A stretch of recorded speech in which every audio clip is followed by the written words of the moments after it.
long time, I was scared to share my true color, to be who I truly was. I was hiding in the story I was reading, fearful of what people would think about me. But this ends now. I have stopped running. I decide to accept my diversity. Today, I will share our story of neurodiversity and mental health awareness. Welcome on the ADHD Melly Show. Hello, everybody. I hope you're doing well this Friday at 1 p.m.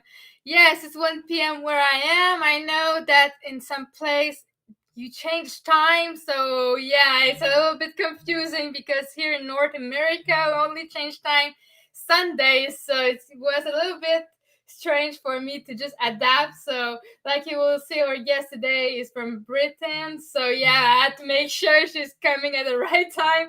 So yeah, I hope you're doing well today, and I'm so excited to share with my new guest today, Shimriti. I'm sorry if I'm not saying that properly, but I'm going to let you say your name on the camera so everybody will be able to pronounce it properly. So yay! How are you today? Hi, I'm good. I'm good. And you actually did pronounce my name pretty good. It's Yay! Smriti. So please introduce yourself.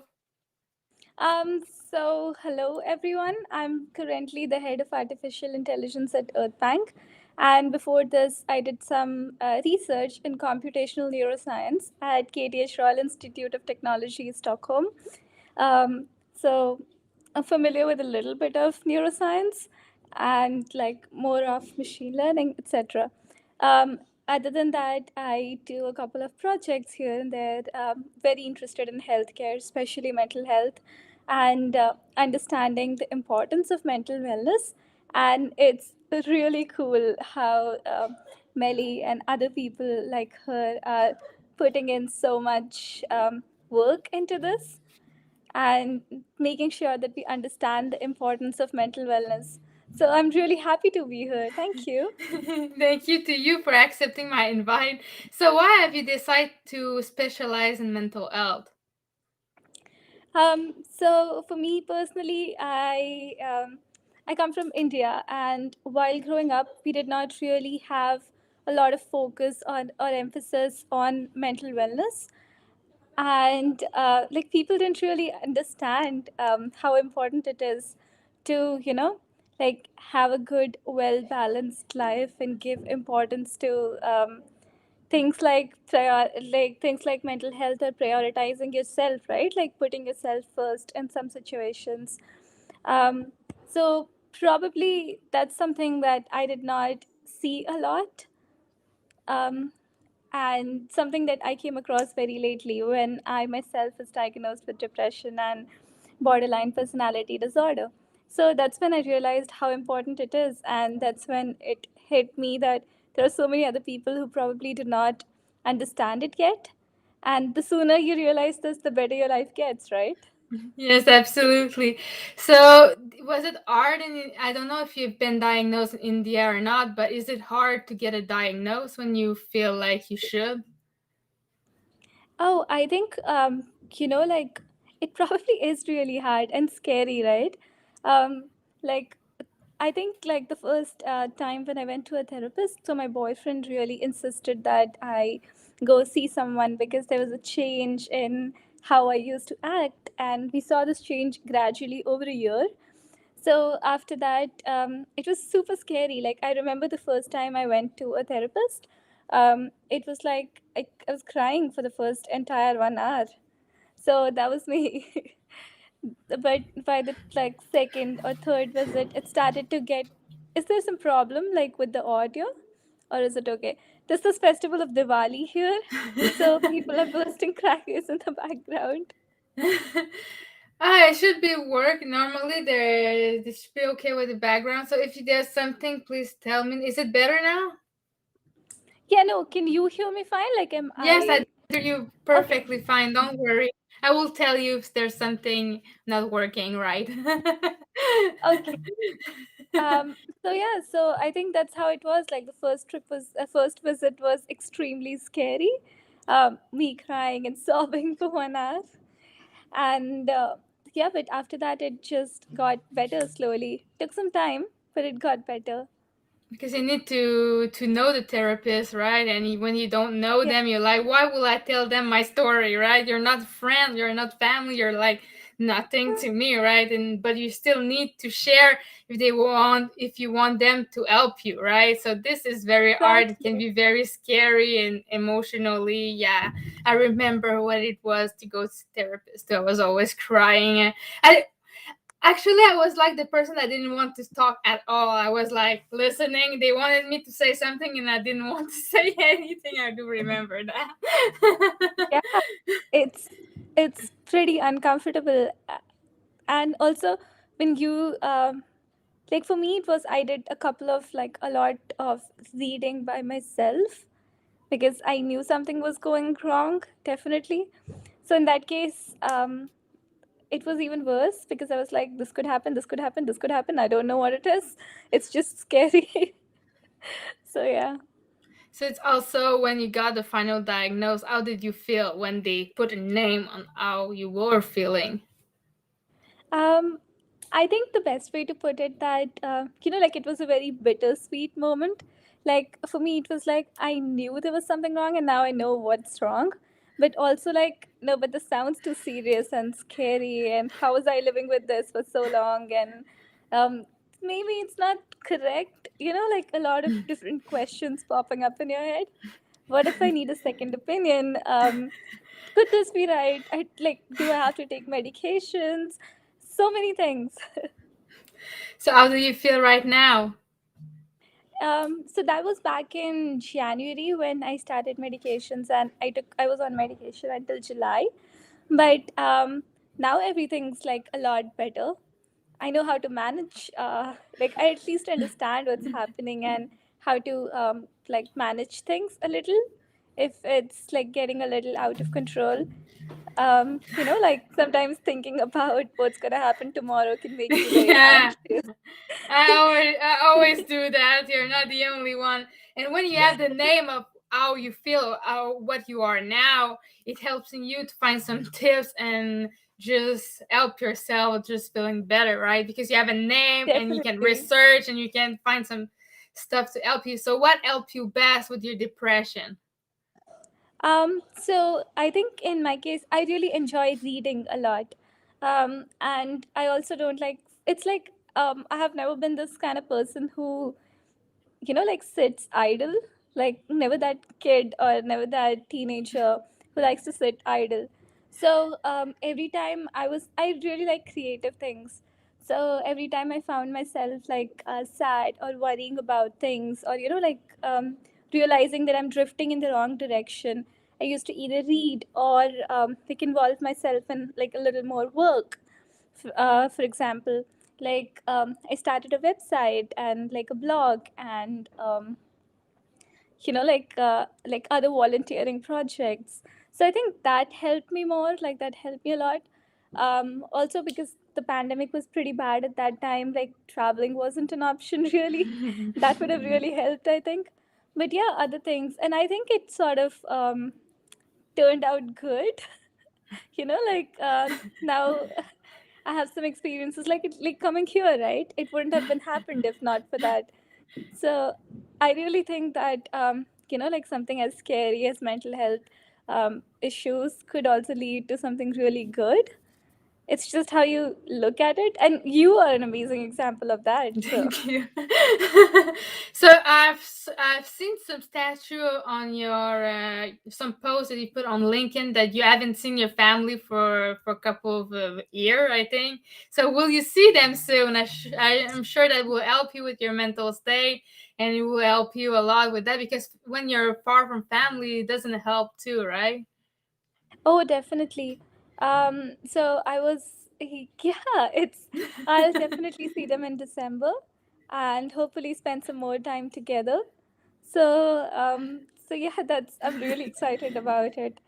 Probably like around 10th, 12th of December. So it's going to be really good. Just a month away. Yeah, I'm very happy for you because yeah, support is very important when you feel bad. You know, you have your boyfriend, yeah, you like you said, but family support and physical contact too is something that Yeah, was lacking for more than a year, and everybody felt depression for the first time, and it's just like a wall. You're walking, and now you just and you're like, yeah, what am I doing? I cannot cross the wall anymore, you know. definitely. Definitely. That's exactly how it feels.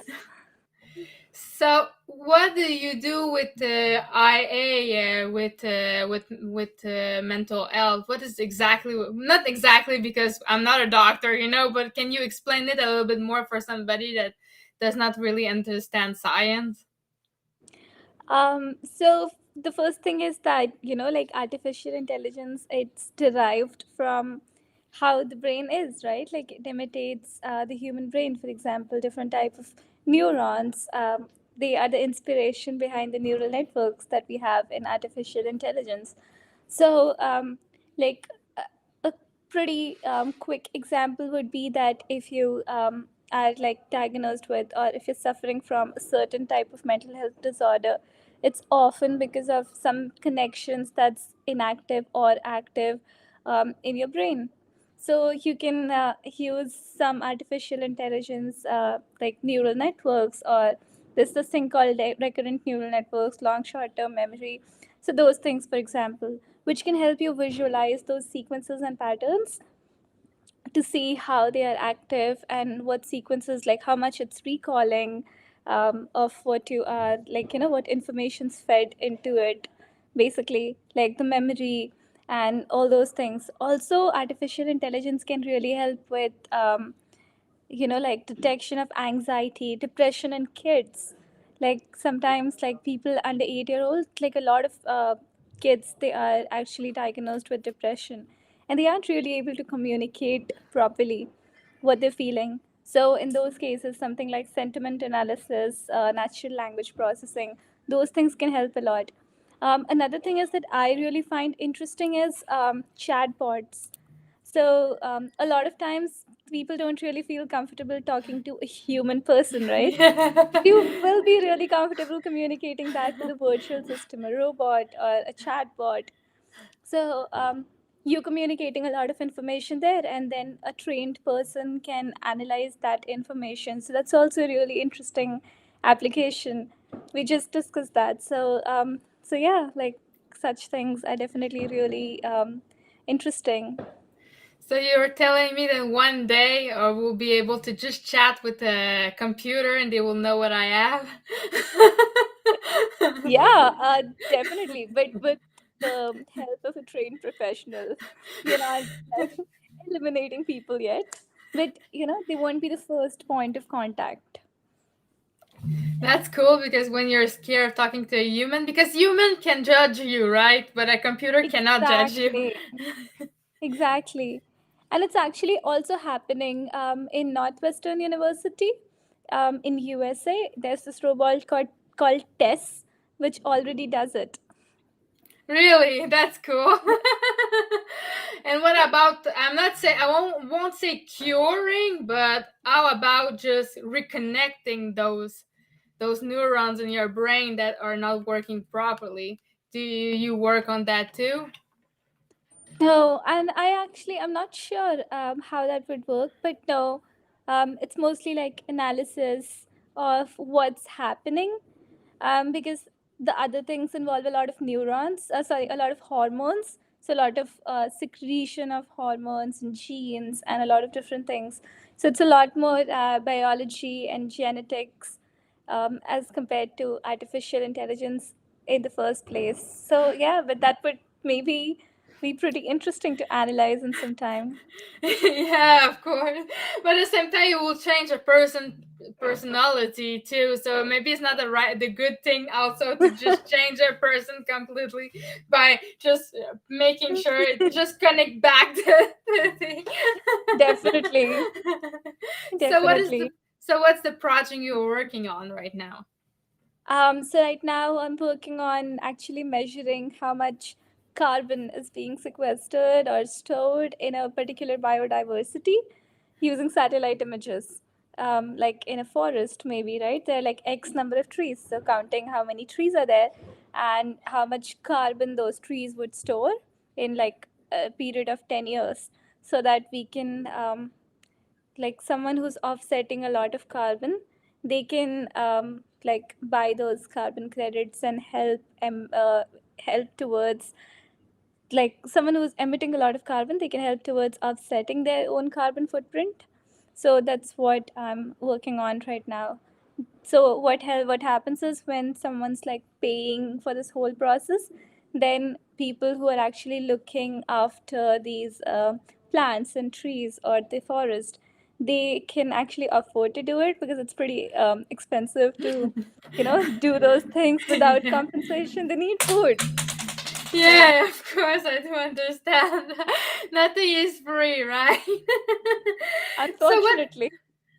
So what's the project that you've worked and you like the most about mental health?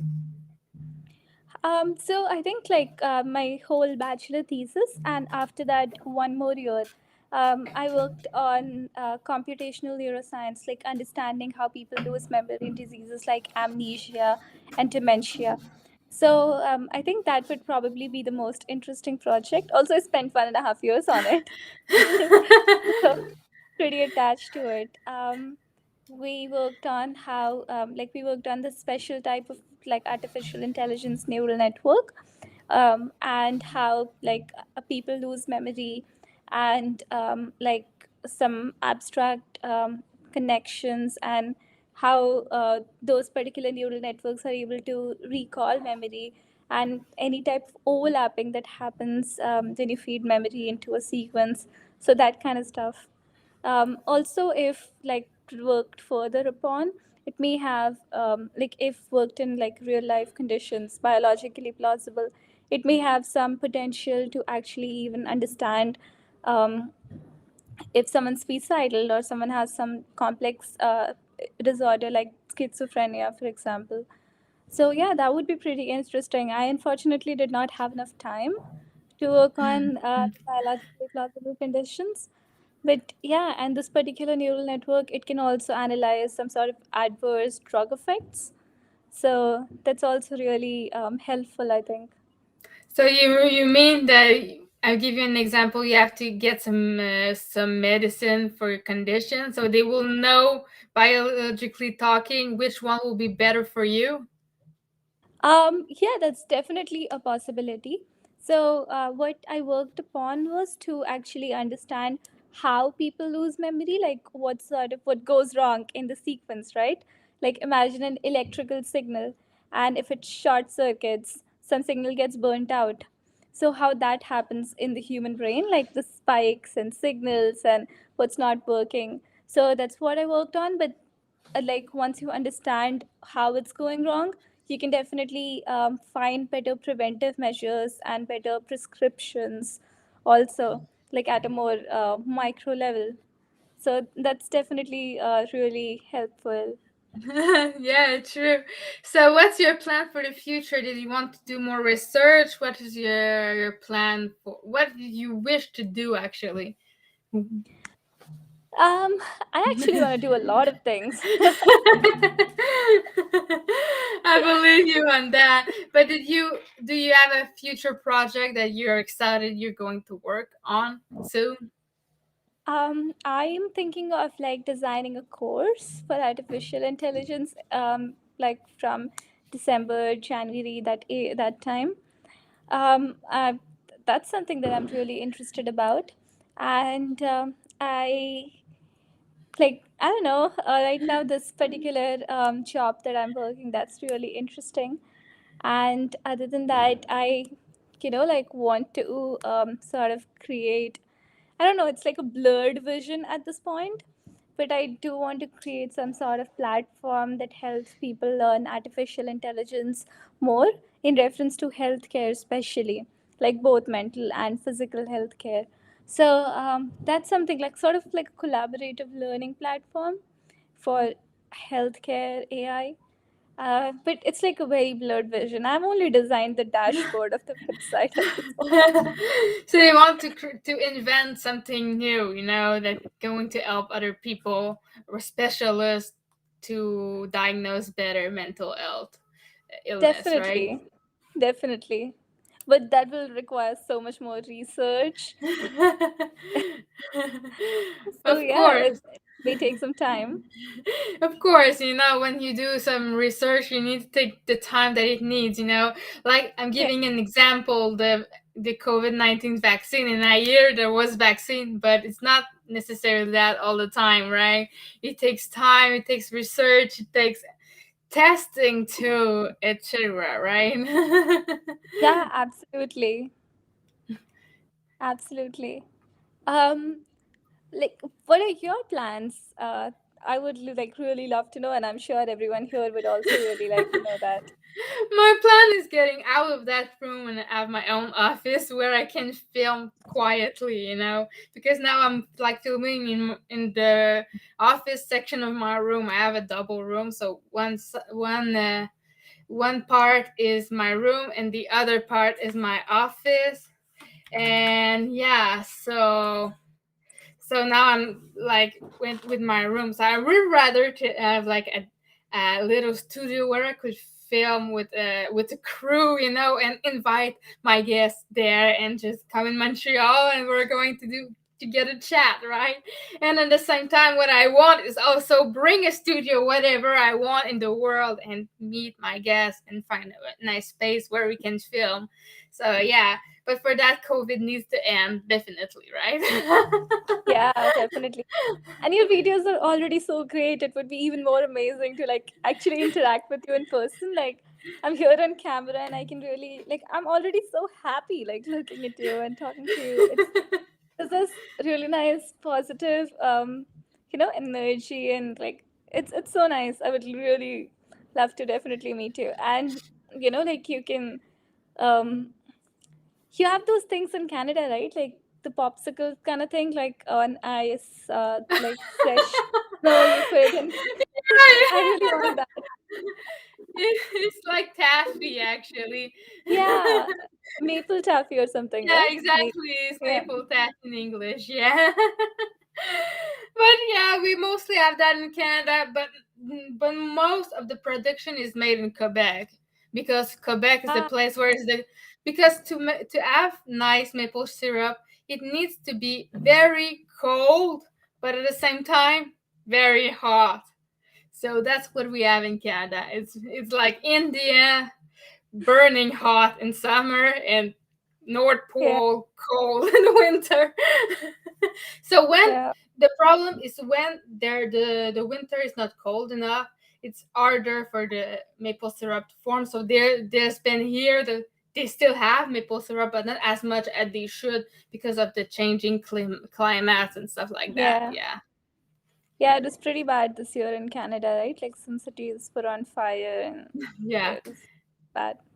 But it's not exactly where I am. Canada is so big, so I'm the Yeah, East it is. Coast, and You're literally huge. It's so yeah, yeah, it's more like in Vancouver, not Vancouver, but BC, and yeah, British Columbia. Really, yeah, in the mountains, stuff like that. Nah, it's not really. Yeah, we had problem with fire, and we have problem with the water going high too in the spring, and people lose their houses because of that. Yeah, we have those yeah. kind of problem too. Yeah. That's so So, sad. so how it is in Britain for mental health awareness? How it is in your country? So I like I work in Sweden. So in Sweden it's actually like pretty good. There's Avicii Arena in Stockholm. So there's like Avicii Mental Health Foundation, and there are some other organizations who actually have been doing a lot about it. It's actually really good. Like a lot of importance is being given to mental health, even at work, right? Like people like having a very good work-life balance, avoiding burnout, making sure that you're feeling physically and mentally good at workplace. These things are extremely important And I really absolutely love that about like a workplace. It also helps a lot with the productivity itself, right? Like you can, I don't think like average human can work more than a certain number of hours, and it doesn't make sense if you just keep sitting in front of a laptop. So, Yeah. Yeah, so it's yeah, I think true. balance is really important. Yeah. I do find that we work way too much and we don't have enough vacation in a year. It's we need vacation to be able to work properly because the brain is just going to not work. You can have meltdowns, and feel depression is because depression exists because we are living in a stressful world. If we had more vacation, if we work a little less hours, but you have the 8 hours day that are normalized in Western Yeah. society. But the problem is, do you really work that 8 hour very like powerfully or not? You probably only work 6 hour powerfully. You Yeah, probably definitely. waste those 2 hours anyway. So why make you force them work them? You should at least do 6 hours, but do it them right and not force yourself on the other hours. Definitely. Like that's something also that I realized, like within the pandemic era, like the pandemic duration, that once you have to clock the hours usually, right, that you work. So that's when I Yeah. realized that it's like usually 5.5 to 6.5 hours, like generally the amount of work that I get done. Some days obviously it can go like up to 13 hours, but that's an exception. That's just because startup life. But usually it's around that, and I think that's a pretty good amount of work, can be done in that amount of time if you eliminate a lot of meetings. I think that's something that's extremely important to think about as well. Like it just doesn't make sense if everyone's there in the meeting and then you don't really get the work done. So I think those things are really helpful, I think, to know as well. Some lessons that we learned from the pandemic. And they've been when they were pandemic, most people were working remotely at home, right? So there's was difference. You were home, but at the same time you had the distraction of the house. You had this and this. You were around your stuff. It's a little bit when you're a self worker. You're around everything that can distract you, and and yes, working home can have some advantage. So you can go work out with whatever you want, where you can do mostly what you want when you want, but the work needs to be done, right? But Yeah, at the same time, definitely. you're like isolated from your colleague, you're isolated from everyone except your family. And when you see your family a little bit too often, sometimes it's not good neither. You need break, you need time for yourself, you need time for your colleague, for your friend, and that's quite hard mentally, right? Yeah, there's just no distinction between work and life at a point. It's like you're working and then you see that there's like a lot of dirt somewhere and you just want to go clean it first. And then that takes like 2 hours. So yeah, it's been weird, like blurring for most people, I think, including definitely me. Yeah, and you So feel stressed because the work is not done on time, or you have to work extra because you had done something else because you thought you had more time to do it, but at the same time you didn't. So, yeah, it's always better to get set up for time that you need to work and set up time for when you need to clean or do other things.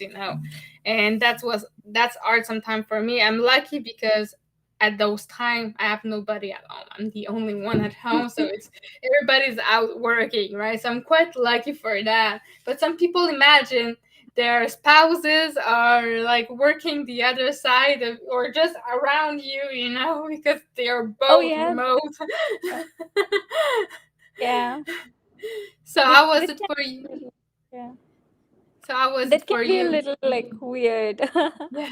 Yeah, for me, I think it's like it's a little weird for me to work when I know that there's someone else like also trying to get their work done. I'm like a lot very conscious of it. At office, it's fine because that's how the work environment is. But like working around someone who you've known like in a different way, like as a close friend or family or like boyfriend or anything. It can be a little like you have a different way of talking, and then someone's working, and it can be sort of like a hindrance in a way. I don't know. It's just a mixed thing. It's nice because you're like, no, I'm tired. Can you please get me a cup of coffee? And you get that. But I think it just takes some time to adjust, and I think that's what happened. I was also like in the beginning of the pandemic, I was at my uncle's place. So there were two. I had two cousins there, and one is like at that time the older one was like 5 years old, and the younger one was 2 years old. So yeah, you can imagine. Oh my god, when how do you want to work when you have kids with you at the same time? And it was like that. The school was closed, so the kids was there too. So how do you Yeah, want to work if you have all they those were people? they were there in all of my meetings. Yeah, I must guess that. So I was wondering, do you want to talk to a subject, or do you have something that you want to share to the audience? Yeah, how about the topic that we discussed earlier, that the effects of, like different types of experiences that you go through while you're growing up, and how it affects your mental health or personality in general. So, yeah, maybe we could discuss something around that. Yeah, sure. So what do you have to say about it? So, like, I think that when it comes to mental health, probably like if you want to put it into buckets, the three most important buckets are the biological factors like genes, brain chemistry, if there's some abnormalities in genes, or the way the person's genes interact with the environment, etc. um, the family history, of course. And the third thing, and probably like in my experience, the most important thing that I have personally faced or realized, that's probably the predominant factor in my personal case, is the life experiences. Like any type of experiences like trauma, abuse, or any such sort of trigger, like someone who's close to you falling sick, or losing someone you really are close with, and those experiences. So I think they are also, if it happens when you're like at a younger age, when you don't really know how things are, and like at like probably at a younger age, and your brain is still developing, it just affects so much more. Also, one thing that's probably since I was young is something that always bothered me is that, like given a same situation, everyone acts so different, right? Like Mm-hmm. even when you were a kid, there's some people who fight, there's some people who scream, there's some people who cry, there's someone who just walk out in a conversation or in like a fight, while like as when you're a young kid, like imagine fighting over a toffee like candy or something. So that's something that always used to be like, why is everyone so different? And I think that's something that definitely stems from that experience that they might be having in their particular individual lives or their family. Like what I see around me growing up is sort of what's normal to me, and that's how like people are supposed to act, or people act in general. Anything that I haven't been acquainted with, probably growing up, maybe until I was a teenager, that still sound like looks a little foreign to me. Like, okay, that's new. So I think those experiences really, like, even if it's not negative, even if it's something positive, it definitely has so much hold on yourself. And I'm sure you also may have like experienced something similar, right? Yeah. So So yeah, when I was a kid, I got bullied a lot. So of course, depression and anxiety came around because of that. I didn't want to talk to anyone because I was scared everybody's going to attack me. So yeah, you're right. Life experience really do something, but at the same time, there's things that happen because you were born with it. Like Yeah, ADHD, you're definitely. born with it. You cannot do anything about it. But anxiety, you're not born with anxiety. You're not born Yeah, with depression. You're not born with a lot of things. They're just developing because of what you live around it. And yes, there's a lot of disease that can just happen because your parent as it, or somebody in your family. yeah, ADHD too, but I mean ADHD too, but you're born with it too. It's a little bit like if yeah. you're schizophrenia or something like that, probably is in your gene. But Genes, yeah, anxiety is not in your gene necessarily. So anyone can have anxiety. Anyone can have depression. It yeah, happens because of the environment we're living in. Like too much definitely. work, too much stress, too much. Everybody counts on you a little bit too much when you don't Yeah, want anyone to count on you that much. It's like mothers there. I don't want to be a mother because I've seen bad experience of seeing women do everything, and I'm like, they clean everything, they take care of the kids, they're bringing them to the school, they're doing everything, and the guy is just like that reading their newspaper. That's the image I have of a family, okay? And I yeah. don't want that. That's very scary. That's so true. Like even in my case, since I remember, like being a kid, um, I had this one sort of like who I really thought was my friend, but like that sort of person who just comes to you when they need you, and then like basically they go to whoever is like the most beneficial to them at that point of time. So I had this person who lived very close to my house, and we were classmates for a very long time. So I think that's like one relationship that's predominantly negative to me as a kid, and that sort of made me feel like really unwanted. And that's something that sort of rubbed on, like I can't make friends. So that's something that was there in my head because of certain such people, for example. So I think those experiences, it wasn't like a really big experience or something that like if you explain it to someone they'll be like, whoa, that happened to you. But it's something that used to happen every day for like 5 6 years. And because of that, even though it was like in a very small amount of negativity, I think it sort of stayed. And like even now I have a pretty hard time making friends. But s- after a point in life, that's not a priority, right? Making friends, it's a priority in school. But Yeah. after that, you have different priorities, like putting food on your plate. So like pay Uh, bills. So uh, so yeah, I do like understand you. yeah, certain experiences like like can lower your confidence, or like such things. And obviously if it's something extreme like losing someone you love, and some sort of child abuse, physical sexual abuse, which is unfortunately also exists, and it's definitely so much more than we could imagine. So such sort of early life adversity, that's definitely a very major risk when it comes to any sort of psychological or behavioral problems that can happen later, like higher rates of depression, suicidal tendencies, anxiety, as we just mentioned, PTSD, or even like something like aggressive behavior, which can affect your life in a very bad way. And it, probably a reason for that is some experience that you had as a child or as a teenager, like growing up.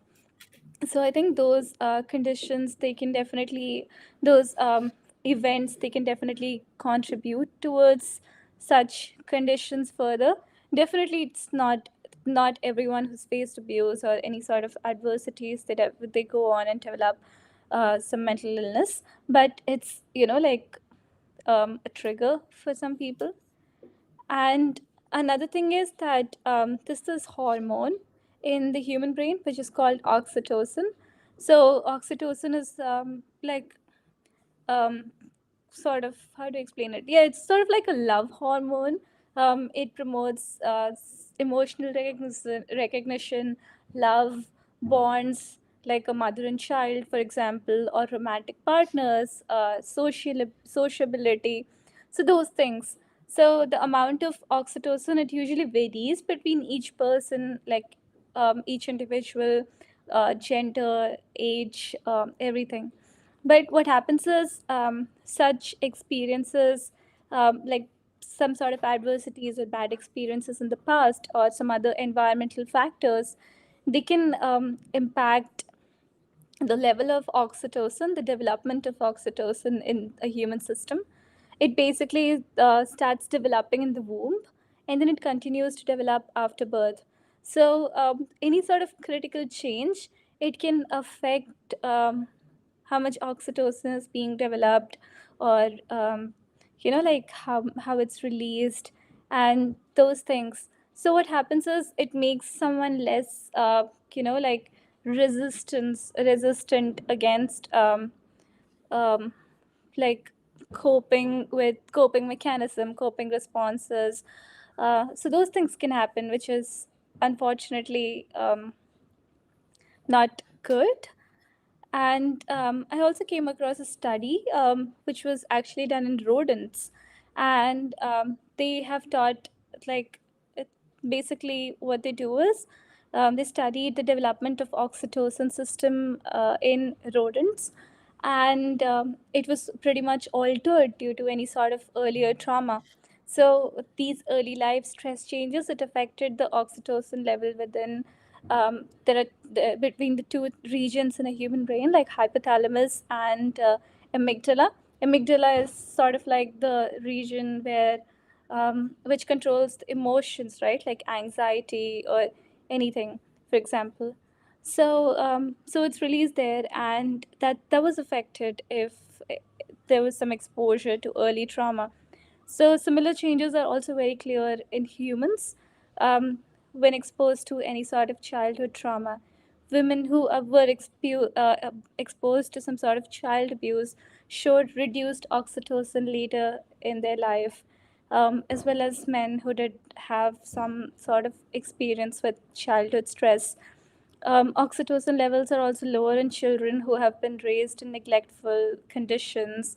Like maybe someone growing up in an orphanage where the environment isn't that good, for example. So these lasting changes, they affect the behavioral outcomes in a lot of people. And, like, a regulated oxytocin system, it can support greater resilience against excessive drug use, addiction, etc. So I think there are, like, a lot of reasons like that, why it becomes so important that people have, like, really good childhood experiences where their brain is still developing, their hormones are developing. Like, even when you look at biology or science, it's just so important, other than the moral and ethical part, obviously. So yeah. So you will say that if a mother is abused when she's pregnant, it's going to affect the baby? Definitely, because it'll reduce the mother's oxytocin, and in a child, oxytocin starts developing while they're in the womb.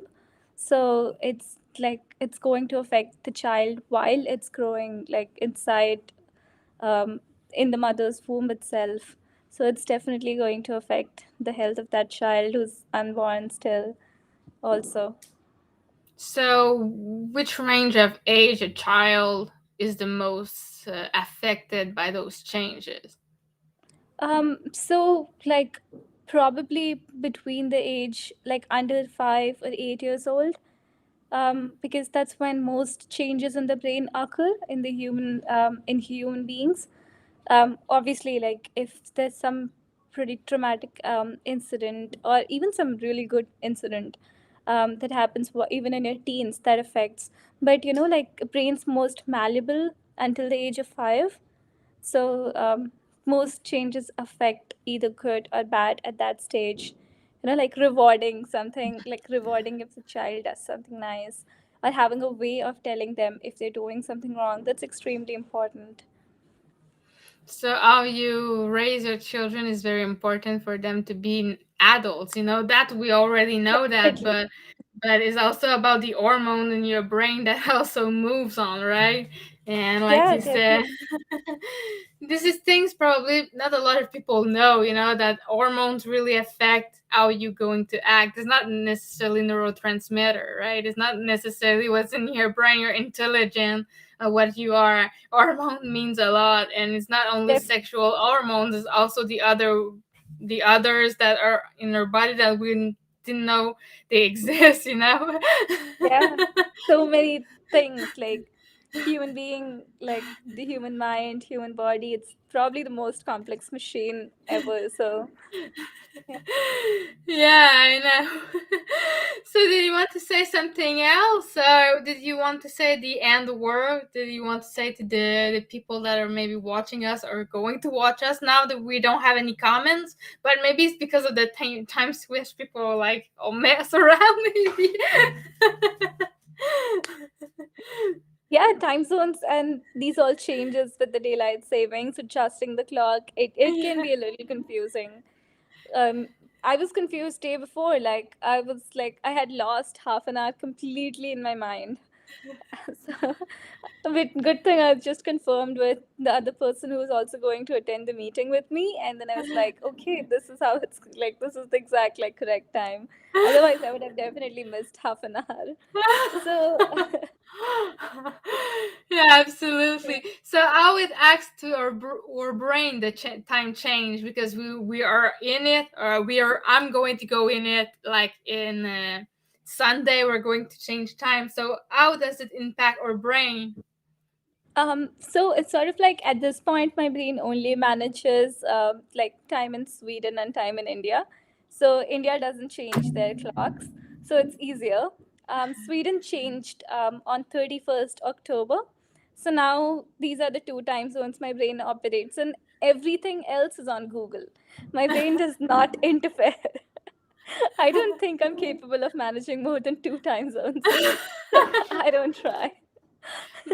But how does it affect normal people when the time change? Because the time change, sometime this time you're going to have an hour more to sleep, but sometime you miss an hour, you know. So how does it affect our brain to just decide to have that routine of changing time each 2 times a year?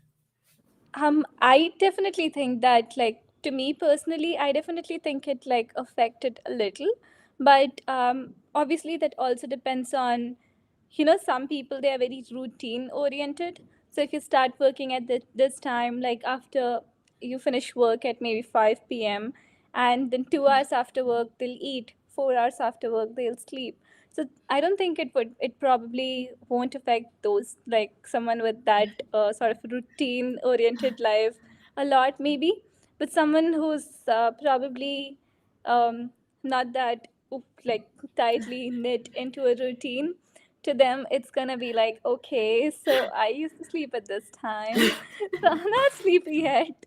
And then there's a third kind of person who has no schedule in their life, like me. So I can be awake until 4 a.m. or 6 a.m. and then sleep at like 9 a.m. and wake up at 2 p.m. So to me, all these things are like things that exist in the world.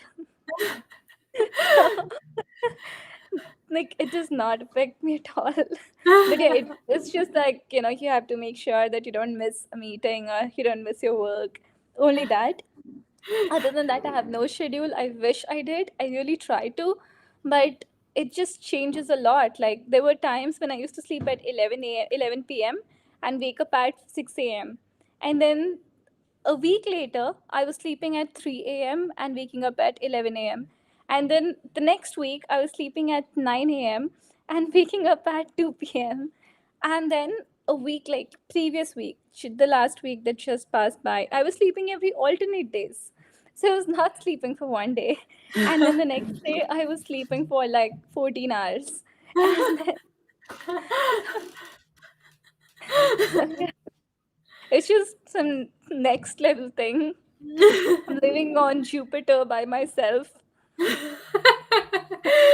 Yeah, I'm trying to have a routine because now I'm working and I'm studying and I'm having the show. If I don't sleep my 8 hour, I'm like a zombie. So it's like very important for my mental health to just having a routine to sleep. Yeah, For me, definitely. for me, sleeping 1 hour more is better than sleeping 1 hour less. Yeah, absolutely. Absolutely. That's like the key to life. It's like, like sometimes like one of my friends is throwing a party and they're like, "No, we're throwing a party. Why would you miss it?" And I'm like, "I'm sleepy. I need sleep." And they're like, "So you would miss a party like for sleep?" And I'm like, "Yeah, definitely." That's calling being an adult. Like I have no patience to just like, dress up nicely and go somewhere and be tired. I would rather just, put on my pajamas and sleep. That's more important. So yeah. But it was a holiday for you for Indian, not 2 days ago, I think. Yesterday, I'm not. Yesterday, yeah, yesterday it was Diwali. So it's like a festival of lights, which basically celebrates the victory of good over bad, and it has a long story in Ramayana, which is a Hindu mythological novel. So so it happened yesterday, and people like light the candles and burst crackers, which they shouldn't now because of climate change, but you can hear it still in the background. So it's happening. It's not as crazy as it used to be when I was a kid. So it's definitely reduced. Like it's like 80% less or 90% less, but it's there. When I was a kid, it used to be like some smoke city. So did you celebrate yesterday?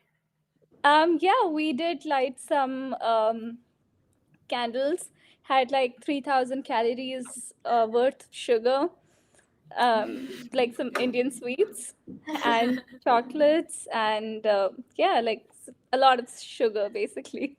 Like And Halloween. yeah. So the show's going to end. Do you want to say the end word? Oh, definitely. So, first off, thank you so much. It was an awesome discussion, and I'm definitely coming to Canada whenever you start like the in-house face-to-face sessions. And I don't care where you get the maple taffies, but we are going to get those because I've seen a lot of YouTube videos around those. You need to come in March. March, April Definitely. is the time. Now I know the time also, so I'll be there. um, and also thank you so much for working so much towards mental health wellness Thank awareness action.